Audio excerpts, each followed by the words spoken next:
la idea.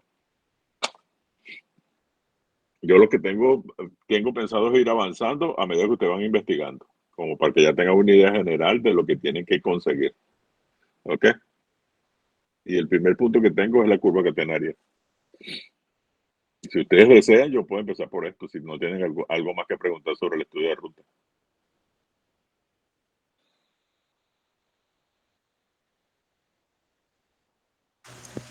Negativo, profe, estamos finos por ese lado. Exacto. Recuerden la norma, léanse la norma, verifiquen la distancia de seguridad, que es lo que garantiza que yo no voy a tener interferencia en el recorrido de esa línea. ¿Ok? En la franja de seguridad que necesita. Por ejemplo, una línea de 38 son 3 metros a la izquierda y 3 metros a la derecha, pero hay casos en que son 5 a la derecha y 5 a la izquierda. Entonces ya necesito una franja de 10 metros para construir una línea de 38. Pendiente con eso que la norma sale. ¿Ok? Vamos claros, jóvenes. Vamos a empezar rapidito con esto, con lo que es la catenaria del conductor. Ya nosotros habíamos dicho lo que era el concepto de la catenaria del conductor. Si puedo poner esto más grande. Ok, aquí lo tengo más grande. Cuando yo soporto o amarro un conductor en dos extremos, se produce una curva que es la que se llama la curva catenaria, la que vamos a denominar curva catenaria. Esa curva se produce única y exclusivamente por la acción en primera instancia, ¿ok? Por el peso de ese conductor por unidad de longitud. Y ustedes ven cómo se describe esa curva, muy parecida a una parábola, ¿ok? Pero es lo que se llama la curva catenaria. ¿Ok? Entonces, vamos a vernos ahora desde el punto de vista matemático. ¿Qué debe ocurrir en una curva catenaria? Si yo me paro o tomo un diferencial de esa línea en cualquiera de sus puntos, ¿ok? Yo voy a tener varios vectores. El primero que voy a tener es la tensión mecánica que hay en ese punto. Como ustedes ven, tengo una tensión T más diferencial de T. Déjenme ponerlo más alto, más grande. ¿Ok? Déjenme ver si cabe en esta pantalla. Si hay cabe. Ok. T más diferencial de T. O sea, aquí tengo el diferencial de este diferencial de longitud de la línea. ¿Ok? Y esta T es la tensión mecánica que tiene ese conductor en este punto exacto. En el centro del D sub LS que está ahí. Que es un diferencial de longitud. Tomo ese diferencial de longitud y tengo una tensión T más D sub T. Y tengo una tensión T. ¿Qué debe pasar? Que en ese punto, en ese diferencial, la sumatoria de estas tensiones tiene que ser igual a cero. ¿Ok? Eso quiere decir que yo tengo un equilibrio mecánico en ese punto de la línea. ¿Qué indica ese equilibrio igual a cero? Que si las dos tensiones son iguales, no tengo un esfuerzo sobre el conductor. ¿Ok? Porque se mantiene. Si una de las tensiones es mayor que la otra, evidentemente yo voy a aplicar un esfuerzo en el conductor que va a llevar a la ruptura de ese conductor.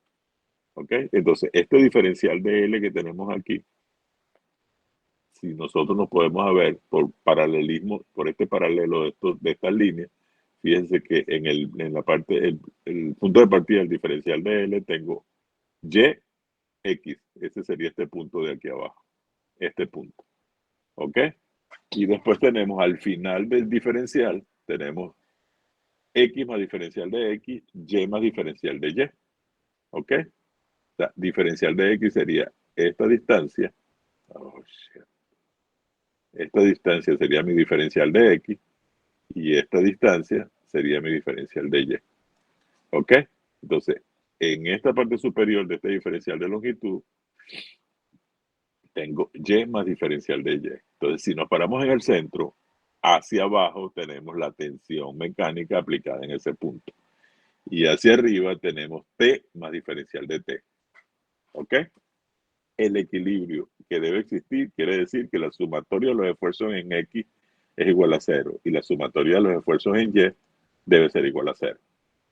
Si ustedes ven, el esfuerzo vertical en este caso es W sub C, que es la componente de peso del conductor, por ese diferencial de X. Porque los conductores normalmente están en peso por unidad de longitud. Si lo multiplico por la longitud, tengo el peso total de este diferencial. ¿Ok? Por eso siempre multiplico. Este peso W siempre es el peso del conductor y es kilogramos por unidad de longitud. Kilogramos por kilómetro, kilogramos por metro, kilogramos por milla, etc. Entonces, este ángulo debería ser igual a este ángulo, pero tengo este diferencial que es el que me lo hace diferente. Entonces, este ángulo tita más diferencial de tita es el que tenemos en este caso. ¿Ok? En este lado. Y aquí tenemos T más diferencial de T. O sea, la tensión más un porcentaje muy pequeño de esa misma tensión. ¿Ok?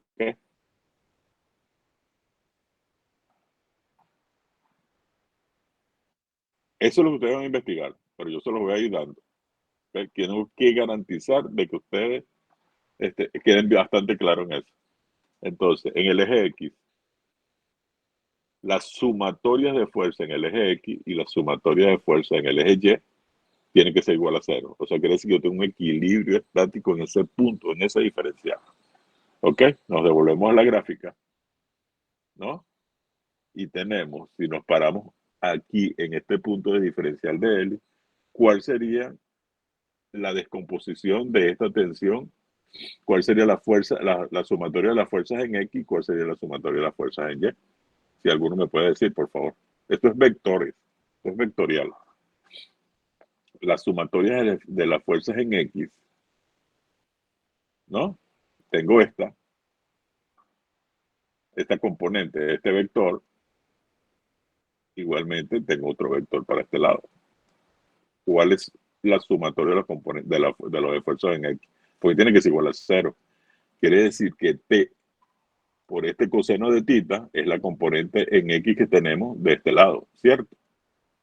Y T por seno de tita es la componente que tenemos hacia este lado. ¿Ok? Igual aquí. T por coseno de tita diferencial de tita es la componente de esta tensión T más diferencial de T.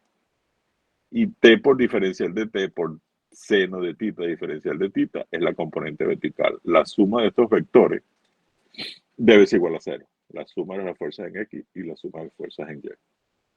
Tiene que ser igual a cero. ¿No? Entonces,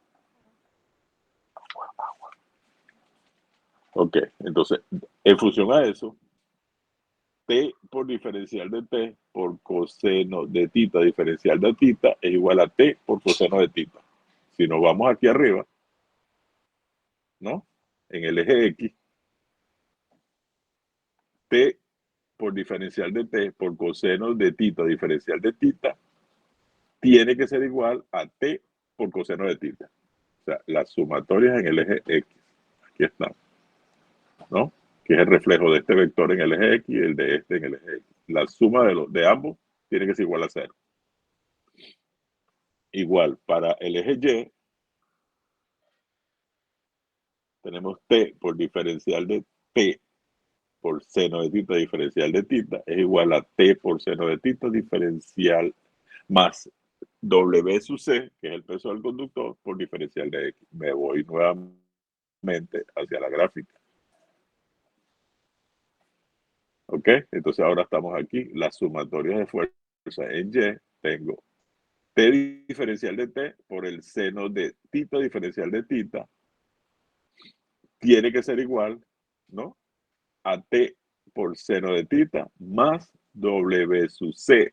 Aquí falta la C, por cierto. Por diferencial de X. O sea, las sumatorias de fuerzas en X y las sumatorias de fuerzas en Y tienen que ser iguales. Hay muchas formas de demostrar esta ecuación, de conseguir la ecuación de la catenaria. ¿Ok? Yo espero que ustedes consigan una diferente a esta. Al desarrollar el coseno de tita y el seno de tita, la suma, obtenemos este valor. ¿Ok? Porque coseno de tita diferencial de tita es igual al coseno. Eso es una identidad matemática. Coseno de tita por coseno diferencial de tita menos seno de tita por seno de diferencial de tita. Lo que hice fue descomponer este coseno de tita diferencial de tita en esta expresión que tengo aquí. ¿Ok? Eso fue lo que hice. sigue siendo igual a t por coseno de tita. Igual para la segunda ecuación. Se descompone lo que es seno de tita diferencial de tita. Ese es el seno de la suma de dos ángulos. Es igual a esto. Siendo la variación de ángulos, si decimos que tita tiende a 0, no es tita. Aquí me falta es diferencial de tita. Me falta la d. ¿Ok? Diferencial de tita. Si el ángulo tita, el diferencial de tita tiende a 0 porque es muy pequeño, entonces podemos decir que el coseno del diferencial de tita es igual a 0, a 1, perdón. Y el seno diferencial de tita es diferencial de tita. Estamos haciendo una aproximación. ¿Por qué? Porque el diferencial de tita tiende a 0. ¿Ok? No es tita, es el diferencial de tita. Me faltó una D aquí.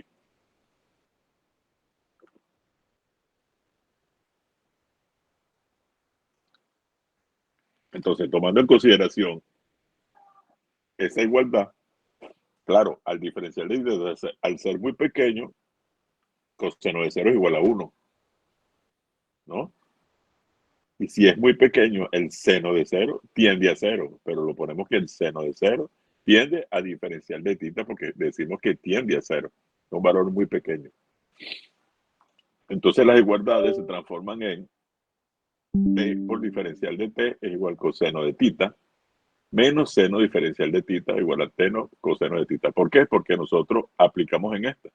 Coseno del diferencial de tita es igual a 1 y seno del diferencial de tita tiende a diferencial de tita. Lo que nos queda entonces es esta expresión que tenemos aquí.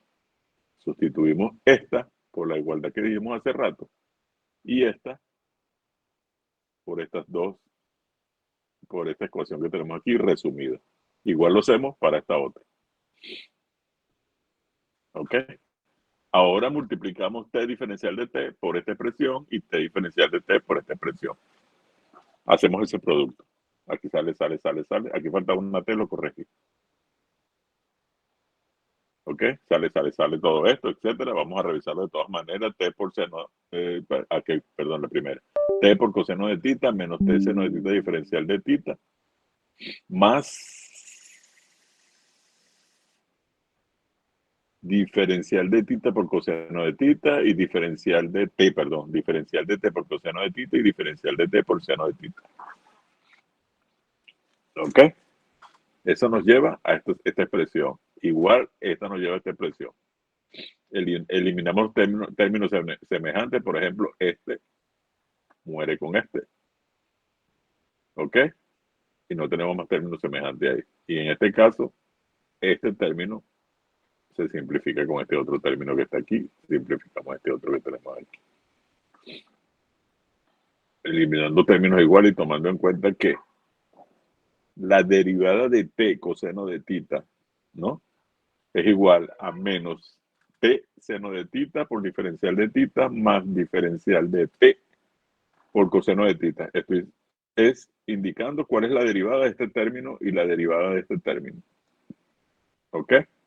Sustituyendo eso en esta primera ecuación y en esta segunda ecuación, estas dos igualdades que están aquí, que son las derivadas, conseguimos que la derivada de t coseno de tita menos diferencial de t seno de tita, diferencial de tita es igual a 0. Esa la sacamos de esta expresión.